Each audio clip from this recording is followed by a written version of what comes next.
Hi welcome to mom's kitchen. నేనైతే ఈరోజు టమాటా rice చేద్దాం అనుకుంటున్నా. టమాటాలను అయితే బాగా వాష్ చేసుకోవాలి. ఫస్ట్ వాష్ అయితే చేసేసుకున్నాం కదా, ఇప్పుడు ఈ టమాటాలని సన్నగా కట్ చేసుకోవాలి.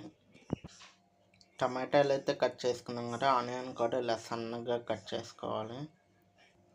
ఆనియన్ అయితే ఇలా సన్నగా కట్ చేసుకున్నాం. ఇప్పుడు అల్లం వెల్లుల్లి పేస్ట్ పట్టుకుందాం. ఇప్పుడైతే వీటిని అల్లం పేస్ట్ పట్టేసుకుందాం.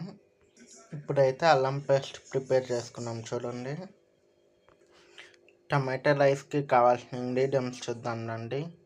అల్లం పేస్ట్, అల్లం వెల్లుల్లి పేస్ట్, దాల్చిన చెక్క, యాలక్కాయ.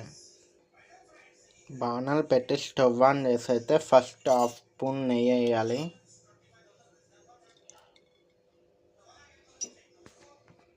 అలాగే హాఫ్ స్పూన్ నూనె వేయాలి. ఇప్పుడైతే దాల్చిన చెక్క వేసేద్దాం. అయితే అల్లం పేస్ట్ వేసేద్దాం.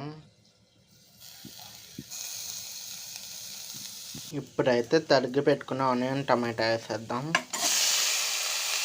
హాఫ్ అన్ అవర్ అయితే మూత పెట్టేద్దాం. ఇప్పుడైతే మూత తెచ్చి చూద్దాం. ఇప్పుడైతే కొద్దిగా ఉప్పు వేసుకుందాం.